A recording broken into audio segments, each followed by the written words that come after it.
Hello everybody, my name is Dr. Chetan Fadke, and through this blog I present my thoughts and views and my understanding of effect of food on our bodies.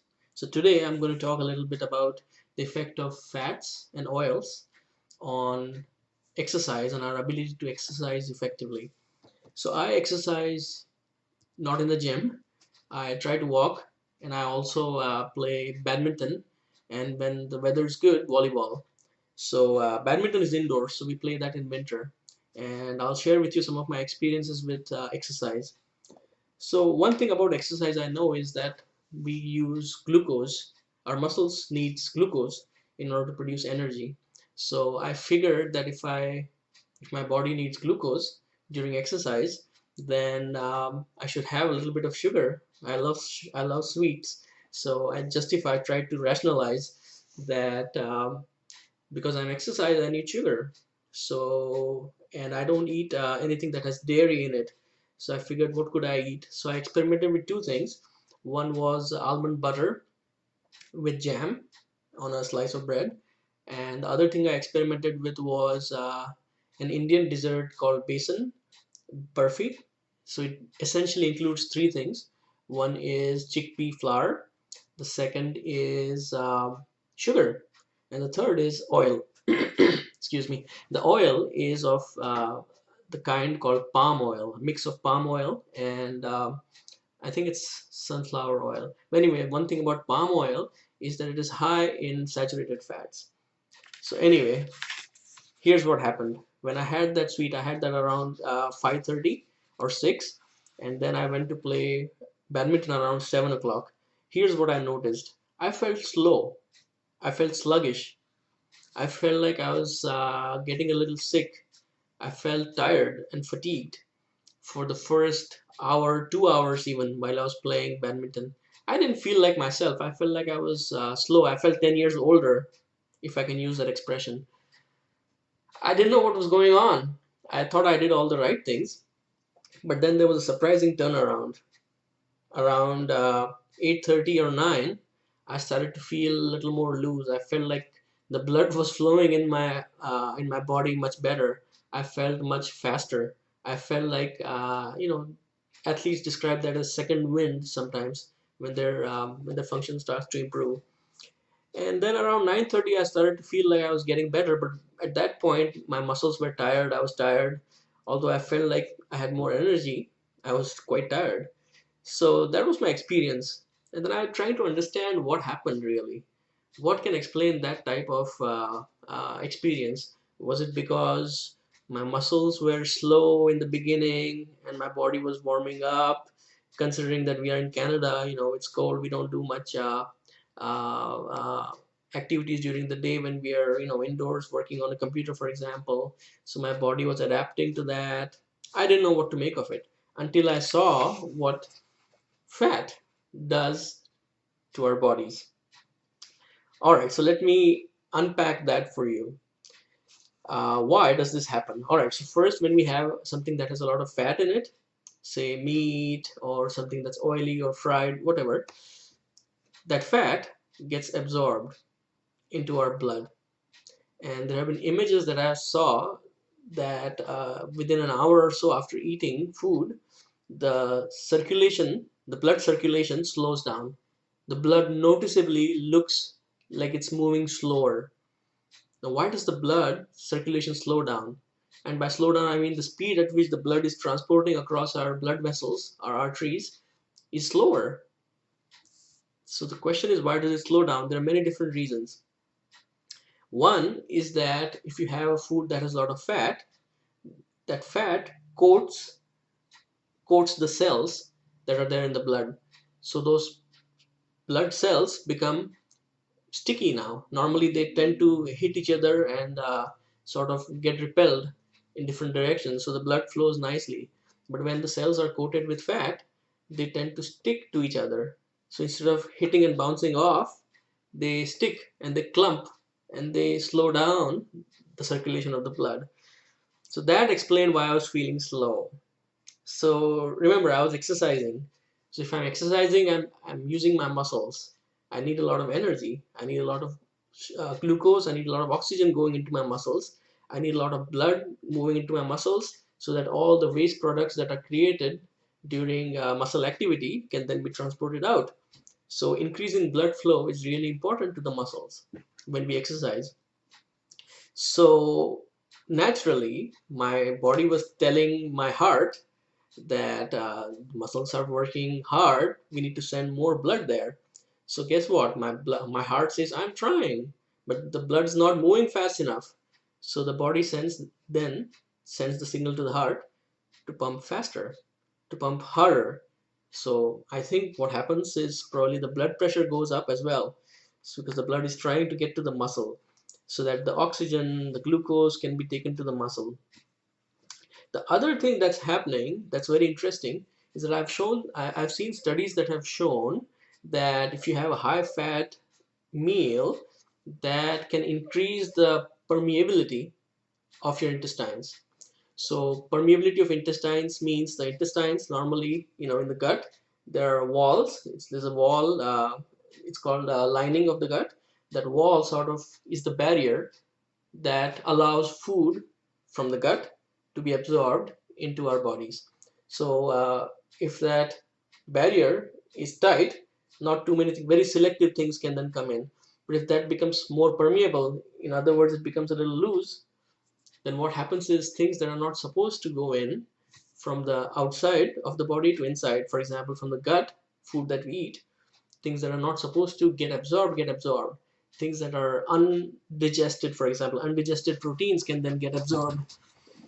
And then if those undigested proteins or viruses or fragments of bacteria or other chemicals that are part of our food, if they start to get inside our body, the immune system is triggered. The immune system triggers and it says that, well, something foreign objects are in the blood. We need to counter them. We need to take care of them. So I have a feeling that maybe that's why I felt a little sick when I was playing, because my body was on hyperdrive. I don't know.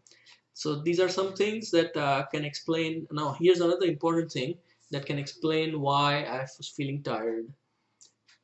These are cool experiments that were done in the 50s, 60s, I think, 60s, 70s, and as late as 90s, late 90s. What they did was they had healthy students or healthy young people take part in this experiment, and they fed them a high fat breakfast or high fat food. And high fat food, you can think of hash browns, which are really fried potatoes. So potatoes are fine, but when they're fried, they're laden with fat. So that's a high fat food, or even sausages are high in fat. So this high fat food was fed to our healthy subjects, and there was a test done to understand how flexible their blood vessels are. So let me explain what flexibility means in blood vessels. Our blood vessels, they are not like pipes. Pipes are rigid. They don't expand or shrink. What they do, with heat and with temperature, outside temperature, but they're not as flexible as you can imagine. A pipe is hard, you can't squeeze it. But our blood vessels are very flexible because they have certain muscles that are around, and those muscles are called smooth muscles. They line up the blood vessels, and if the muscles are contracting, they can shrink, make the make the blood make the blood vessel very small, and if they relax, they can make the blood vessel big. Why is this important? It's important, like I said earlier. There are conditions where the blood needs to go fast, move fast. The blood needs to get into certain places like muscles a lot. And there are certain there are certain other places where the blood needs to go as well, but we'll talk about that later. But right now, we've established that the blood needs to flow at a different rate depending on the situation. If the muscle is working hard, a lot of blood needs to go into the muscle. On the other hand, if it's cold outside, see, if it's cold, then we need to preserve the body heat. So the blood flow decreases to the arms and legs so that more blood can then flow into the core of the body and maintain the core temperature. So now we established that blood vessels need to shrink or expand based on the situation. So in these, coming back to our experiment, the students had high fat meal, and their ability to expand and shrink the blood vessels was then assessed. It was a nice way of assessing that. So you know how you've taken a blood pressure, right? You know what how blood pressure is tested. There's a cuff that goes around your arm, and then you pump up air into that cuff. So the cuff then squeezes your arm, and then you let go of the pressure, and the blood gushes back into your arm. So that's what they did. They put the cuff around the arm, and then they increased the pressure. So now no blood was flowing into the arm, and then they released the pressure, and then they used ultrasound image to see how much their blood vessels were expanding. So they found that within an hour after eating a high fat meal, the blood vessels, they could not expand. The ability to expand the blood vessels decreased by about 50%. So these were young, healthy people. So what does it tell you? It tells you that eating high fat food decreases your ability to expand your blood vessels. So maybe that's why also I was feeling slow and sluggish when I was playing badminton after eating high fat meal. So this has been shown in healthy people as well. And the hypothesis is, well, the, the underlying mechanism is that the lining of the blood vessels, it's a lining called endothelial lining, it's all around the blood vessel, that is damaged. And there's a certain gas that endothelial cells inside our blood vessels produce. It's called nitrous oxide. So nitrous oxide also makes the blood move faster. Because of that gassy layer around the wall, the blood moves faster. So if the gassy layer is not there, then it will create more problems with blood flow. So in this similar studies, they found that if you have high fat food, uh, any kind of high fat food, within an hour or so, you'll start to find nitrous oxide in the air that you breathe out. So when you breathe out air, there's nitrous oxide in it, suggesting that somehow the body is probably damaging the endothelial in our throughout our blood vessels, and the damaged endothelium is probably reason why you're seeing increased nitrous oxide in the air that you breathe out after exercise. So these are some things that affects that in my mind probably affected my performance. There's one other thing, and that is like I said earlier, we need glucose, and our muscles need to use glucose so that they can function properly, right? Here's the thing: if somebody is used to eating a lot of high fat food or food that has fat in it, for example, any food that comes from animals typically is high in fat unless we do something to remove that fat, like lean cuts or low fat milk, for example, or low fat cheese. By the way, anything that is low fat doesn't taste very good. So anyway, anybody who's used to eating a lot of food that has a lot of fat in it, fat tends to accumulate. It's interesting. There's some fat typically gets stored in fat cells, but then if there's excess fat, then that fat gets pushed into the muscle. All right. So this is called intramyocellular lipid, meaning fat inside the muscle. So that is a problem. And why is it a problem? Because it interferes with the ability of insulin to take glucose from the blood and transport it inside the muscle. So if insulin is not able to work properly, the glucose then doesn't get into the muscle, which means that the muscle is not able to use glucose as well.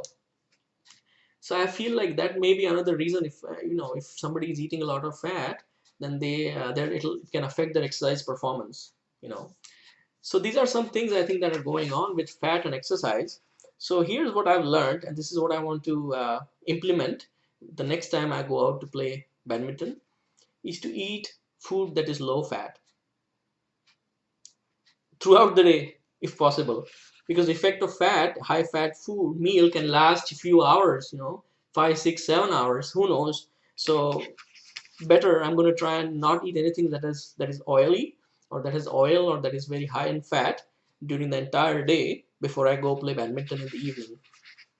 The next thing is to maybe try and eat foods that are low in protein, because some studies have shown that athletes that eat less protein actually perform better or same as people who eat high protein.